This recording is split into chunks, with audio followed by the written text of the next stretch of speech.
Assalamualaikum warahmatullahi wabarakatuh. Nama saya Nur Faham bin Yusuf dari kelas kuliah 2 tutorial 3. Baiklah, dalam surah Al-Anbiya ayat yang ke-7 yang bermaksud, kami tidak mengutuskan rasul-rasul sebelum kamu wahai Muhammad sallallahu alaihi wasallam melainkan beberapa orang lelaki yang kami pilih untuk diberikan wahyu kepada mereka. Maka hendaklah kamu bertanya kepada mereka orang-orang yang berilmu apa yang kamu tidak ketahui.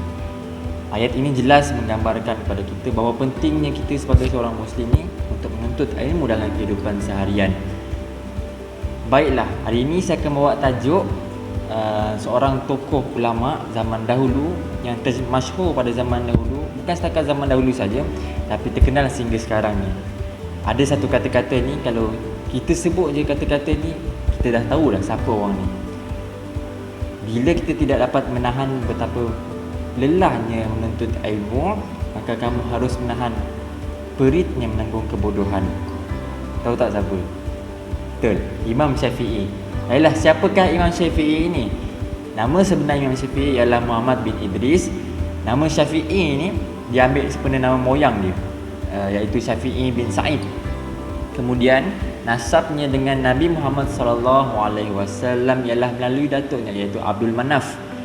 Kemudian Imam Syafi'i ni dia lahir di Ghazah, Palestin. Ibu bapa Imam Syafi'i berasal daripada orang Mekah, Quraisy Mekah tu, orang Quraisy Mekah kan. So satu hari tu sedang dalam perjalanan pergi ke Palestin, ayah Imam Syafi'i telah meninggal dunia. Selepas peristiwa kematian ayah Imam Syafi'i, maka lahirlah Imam Syafi'i pada tahun 150 Hijrah.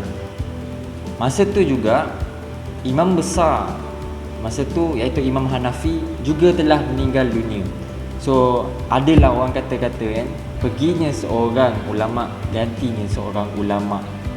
Terdapat dua hadis yang menceritakan tentang kelahiran Imam Syafi'i, iaitu yang pertama daripada Ibnu Mas'ud, Rasulullah sallallahu alaihi wasallam, janganlah kamu mencaci maki Quraisy kerana orang alim Quraisy itu ilmunya akan memenuhi alam semesta. Ya Allah, engkau telah memberikan siksaan pada awal Quraisy, maka berikanlah anugerah pada akhir Quraisy. Hadis yang kedua iaitu daripada Ali bin Abi Thalib, Rasulullah sallallahu alaihi wasallam telah bersabda, jangan kamu mengimami orang Quraisy dan bermakmumkanlah kamu pada mereka. Janganlah mendahului orang Quraisy, tetapi dahulukanlah mereka. Jangan kamu mengajari orang Quraisy, tetapi belajarlah kamu daripada mereka, kerana ilmu orang alim Quraisy itu akan menyebar ke seluruh dunia. Dia hidup dengan ibunya di Palestin sehingga umur 2 tahun. Sehingga je umur 2 tahun beliau berpindah ke Mekah. Di Mekah dia menuntut ilmu. Banyak guru-guru yang dicari untuk dicari ilmu. Antaranya ialah Sufyan bin Uyainah, iaitu guru yang mengajarkan tentang ilmu hadis. Dia belajar ilmu fiqh dengan gurunya iaitu Imam Khalid bin Muslim Al-Janzi. Kemudian belajar Al-Quran dengan gurunya iaitu Ismail bin Kistantin. Sejarah pendidikan Imam Syafi'i. Pada umur 5 tahun beliau belajar Quran. Kemudian mencecah umur 9 tahun, beliau Imam Syafi'i ini berjaya untuk hafal Al-Quran. Hebat tak? Sebaik je umur 15 tahun, beliau diberi kepercayaan oleh alim ulama di sana untuk mengeluarkan fatwa.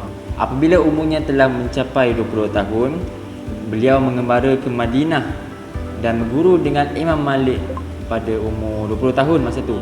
Selepas umur 20 tahun, Imam Malik telah pergi meninggalkan dunia.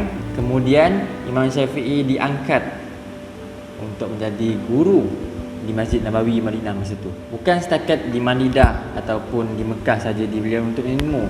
Beliau juga telah mengembara ke beberapa negeri lain iaitu seperti Yaman, Parsi, Iraq dan Iran untuk menuntut ilmu ini. So jumlah guru-guru yang pernah menjadi guru kepada Imam Syafi'i ini sebanyak 1000 orang. Bukan setakat ilmu hadis, ilmu fiqh dan ilmu Al-Quran, beliau juga telah belajar tentang ilmu sastra. Sebab tu kalau dia berkata-kata, makna di sebalik kata-kata tu sampai dan relevan sampai sekarang ni. Okey, bukti Imam Syafi'i ni cinta pada ilmu ialah sanggup hafal kitab yang susah nak dibeli. Sampai macam tu sekali. Bukan setakat tu je, beliau cari pelepah-pelepah tamar untuk tulis ilmu, menyebabkan biliknya sendiri penuh dengan pelepah-pelepah tamar yang bertuliskan ilmu. Bukan setakat tu je, beliau sanggup travel, pengembara ke negeri-negeri lain bagi menuntut ilmu.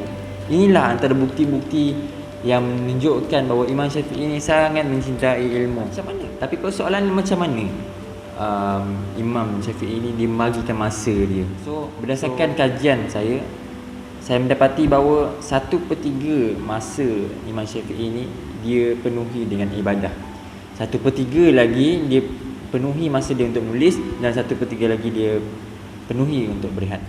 So antara kelebihan yang diberikan kepada Imam Syafi'i ialah kebolehannya dalam menghafal ilmu. Beliau apabila membaca sesebuah kitab, beliau berkemampuan untuk menghafal pada waktu yang sama, sehingga satu masa beliau terpaksa menutup halaman kiri kitab tersebut dengan tangan kanannya kerana khawatir terhafal terlebih dahulu apa yang ada dekat halaman kiri itu berbanding yang ada pada di halaman kanan. Antara sumbangan Imam Syafi'i kepada dunia ni ialah beliau merupakan pengasas pada mazhab Syafi'i yang diamalkan di Malaysia sekarang ni. Kedua, Imam Syafi'i juga telah menerbitkan beberapa kitab yang terkenal seperti kitab Al-Um dan Al-Risalah yang membicarakan khas tentang ilmu fiqh. Kesimpulannya, Imam Syafi'i banyak mengajar kita bahawa pentingnya kita sebagai orang Muslim ni, terutamanya untuk menuntut ilmu dalam kehidupan. Imam Syafi'i pernah berkata, ilmu ialah yang memberi manfaat, bukannya yang dihafal. Sekian, Assalamualaikum warahmatullahi wabarakatuh.